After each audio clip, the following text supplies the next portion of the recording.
Thanksgiving at Todd's Asylum by Winthrop Packard.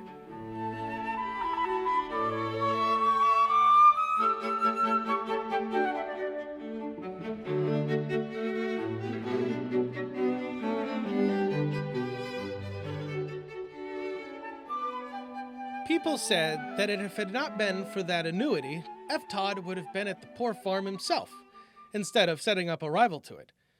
But there was the annuity, and that was the beginning of Todd's Asylum. No matter who or what you were, if you were in hard luck, Todd's Asylum was open to you. The number 4 district schoolhouse clock was a sample. For 30 years, it had smiled from the wall upon successive generations of scholars until one day, bowed with years and infirmities, it had ceased to tick. It had been taken gently down, laid out on a desk in a state for a day or two, and finally was in a funeral procession to the rubbish heap when F. Todd appeared. "You're not going to throw that good old clock away?" F. had asked of the committee man who acted as bearer. "Guess I'll have to," replied the other. "I've wound it up tight, put most a pint of kerosene in it, and shook it till I'm dizzy, and it won't tick a bit. I guess the old clock's done for." "Now see here," said F. "You just let me have a try at it. Let me take it home for a spell." "Oh, for that matter, I'll give it to you," the committee man replied. "We've bought another one for the schoolhouse." A day or two after, the old clock ticked away as soberly as ever on the wall of the Todd kitchen. "Took it home and boiled it in potash," F. used to say, "and there it is, just as good as it was 30 years ago." This was true with restrictions, for enough enamel was gone from the face to make the exact location of the hour an uncertain thing. And there were days when the wind was in the east when the hour hand needed periodical assistance. It wasn't much of a job, as F said, to reach up once an hour and send the hand along one space, and Aunt Tildy had to do something to look forward to. Aunt Tildy was the first inmate at Todd's, and if F had possessed no other recommendation to eternal beatitude, surely Aunt Tildy's prayers had been sufficient. She passed his house on her way to the poor farm on the very day that news of the legacy arrived, and F had stopped the carriage and begged the overseer to leave her with him. "Are you sure you can take care of her?" asked the overseer doubtfully. "Sure," echoed F with delight. "Of course I'm sure. Ain't I got $400 a year for the rest of my natural-born days?" "He's a good fellow, F. Todd," mused the overseer as he drove away, "but I never heard of him having any money." Next day, the news of the legacy was common property, and Aunt Tildy had been an inmate at Todd's ever since. Her gratitude knew no bounds, and she really managed to keep the house after a fashion, her chief care being the clock. Then there was the heaven-born inventor. He had dissipated his substance in inventing an incubator that worked with wonderful success till the day the chickens were to come out, when it took fire and burned up, taking with it the chickens, the barn, the house, the furniture, leaving the heaven-born inventor standing in the field, thinly clad, and with nothing left in the world but another incubator. With this he had shown up promptly at Todd's, and there he had dwelt thenceforth, using a pretty fair portion of the annuity in further incubator experiments.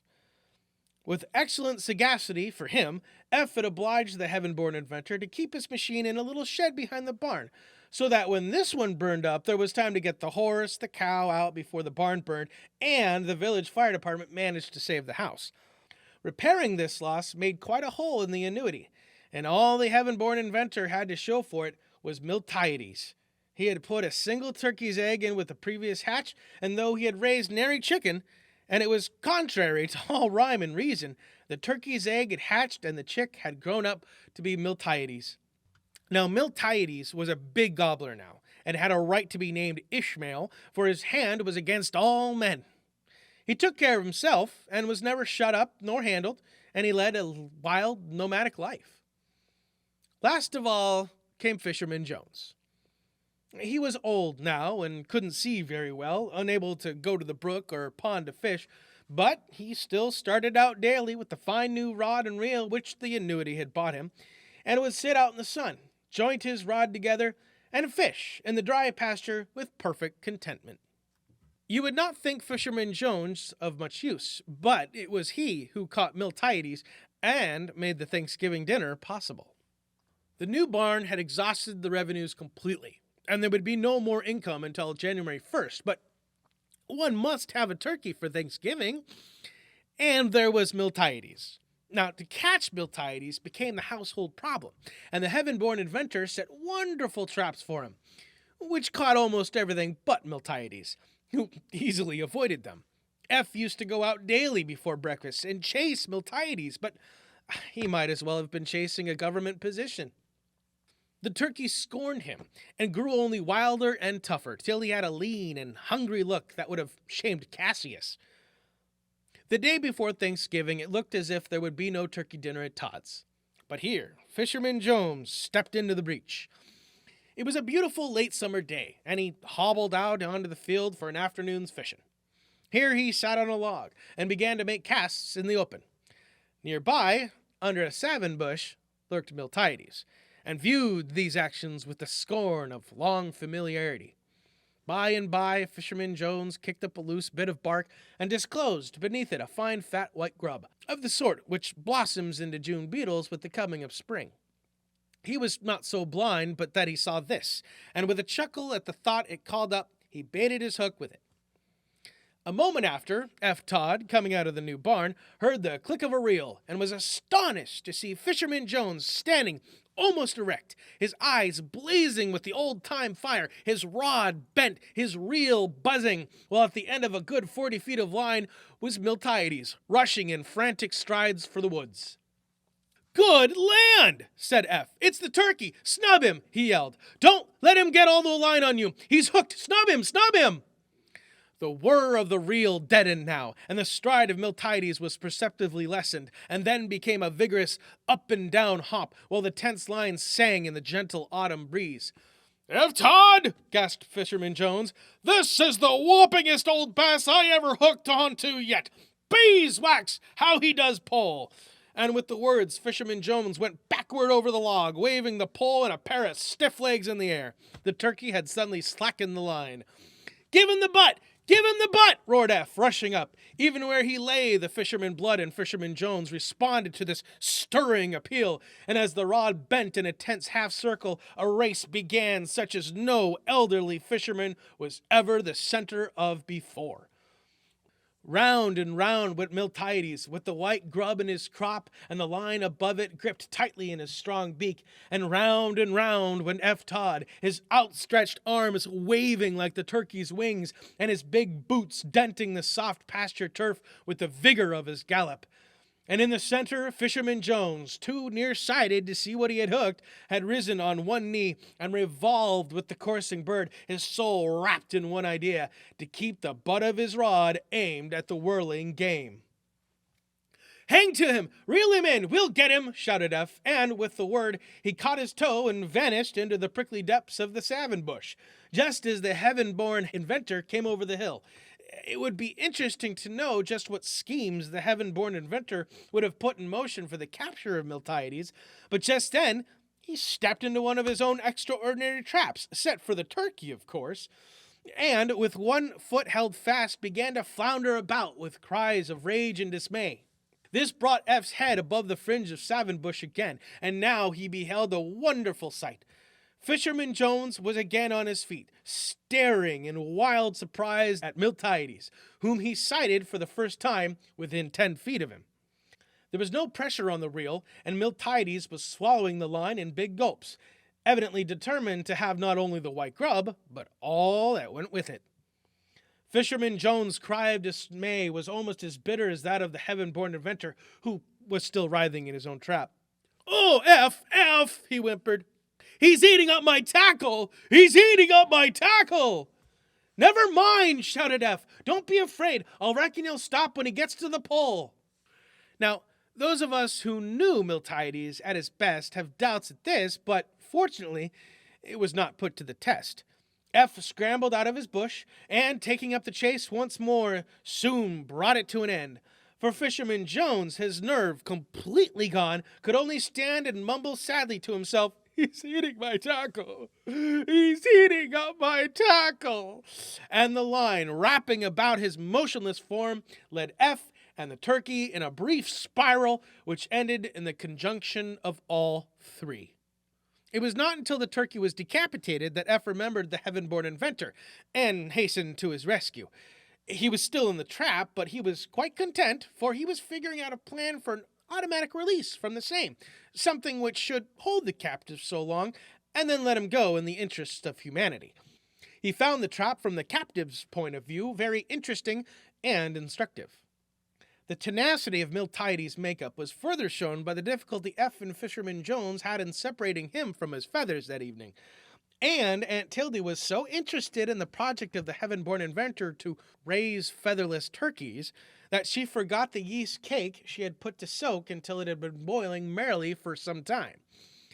Everything seemed to go wrong end to, and they all sat up so late that Mrs. Simpkins, across the way, was led to observe that either someone was dead over at Todd's or else they were having a family party. And in a certain sense, she was right both ways. The crowning misadventure came next morning. F started for the village with his mind full of commissions from Aunt Tildy, some of which he was sure to forget, and in a great hurry lest he forget them all. He threw the harness hastily upon Dobbin, hitched him into the wagon, which had stood out on the soft ground overnight, and with an eager, "Get up there!" gave him a slap with the reins.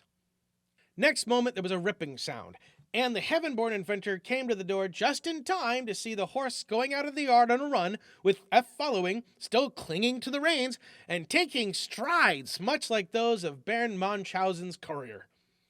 "Here, here," called the inventor. "You've forgotten the wagon. Come back, F. You've forgotten the wagon." "Jedediah Junkins," said F, as he swung an eccentric curve about the gatepost.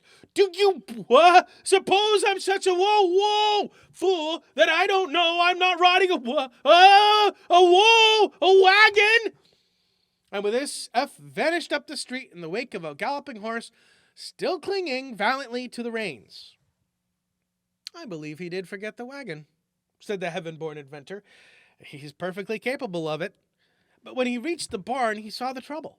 The ground had frozen hard overnight, and the wagon's wheels, sunken into it, were held as in a vice. F had started the horse suddenly, and the obedient animal had walked right out of the shafts, harness, and all. A half-hour later, F was back with Dobbin, unharmed but a trifle wary. It took an hour more and all Aunt Tildy's hot water to thaw out the wheels, and when it was done, F was so confused that he drove to the village and back and forgot every one of his commissions. And in the midst of all this, the clock stopped. That settled the matter for Aunt Tildy. She neglected the pudding, she forgot the pies, she let the turkey bake in the overheated oven while she fretted about the clock. And when it was finally set going, after long and careful investigation by F, and frantic but successful attempts on the part of Aunt Tildy to keep the heaven-born inventor from ruining it forever, it was dinner hour. Poor Aunt Tildy. That dinner was the crowning sorrow of her life. The vegetables were cooked to rags, the pies were charcoal shells, and the pudding had not been made. As for Miltiades, he was 10 times tougher than in life, and F's carving knife slipped from his form without making a dent. Aunt Tildy wept at this, and Fisherman Jones and the inventor looked blank enough, but there was no sorrow in the countenance of F. He cheered Aunt Tildy, and he cracked jokes that made even Fisherman Jones laugh. "Why, bless you," he said. "Ever since I was a boy, I've been looking for a chance to make a Thanksgiving dinner out of bread and milk, and now I've got it. Why, I wouldn't have missed this for anything." And there came a knock at the door. Even F looked a trifle blank at this. "If it should be company, come in," he called. The door was pushed aside, and a big, steaming platter entered. It was upheld by a small boy who stammered diffidently. "My mother said she wanted you to try some of her nice turkey." "Well, well," said F. "Aunt Tildy has cooked a turkey for us today, and she's a main good cook." F did not appear to see the signs the heaven-born inventor was making to him. "But I've heard that your mother does things pretty well, too. We're greatly obliged."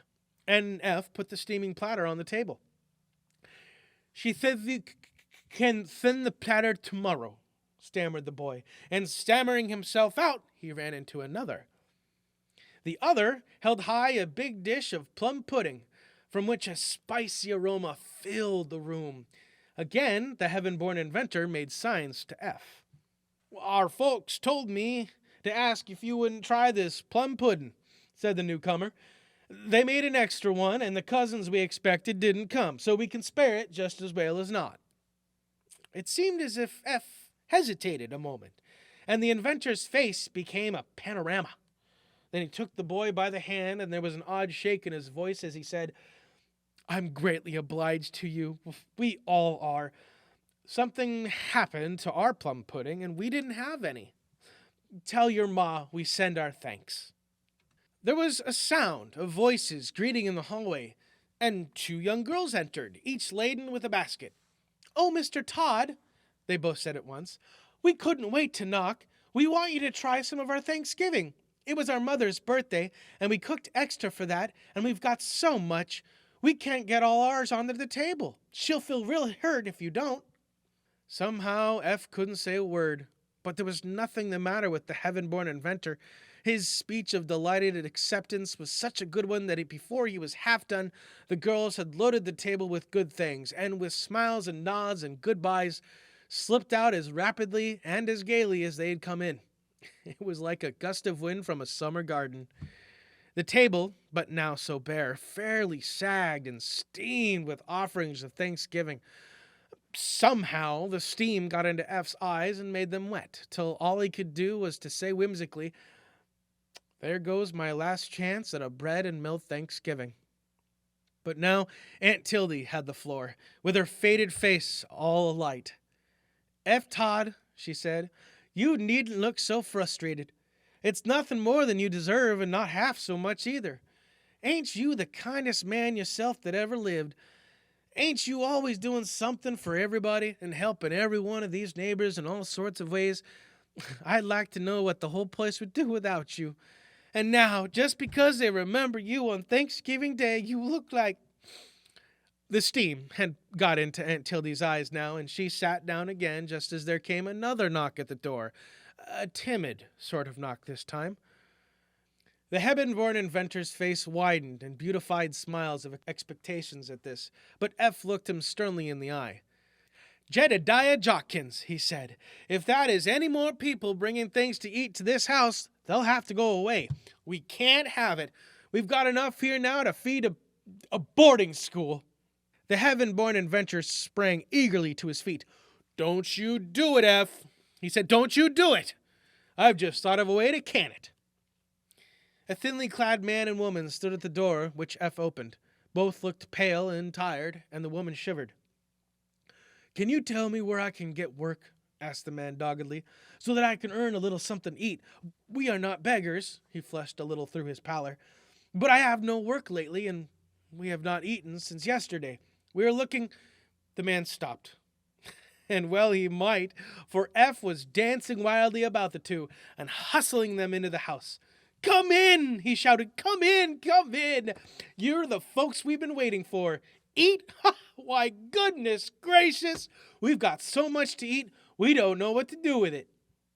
He had them in chairs in a moment and was piling steaming roast turkey on their plates. "There," he said. "Now don't you say another word till you have filled up on that, folks." And he turned to the others. "Here's 2 friends that have come to stay a week with us and help eat turkey. Fall, too.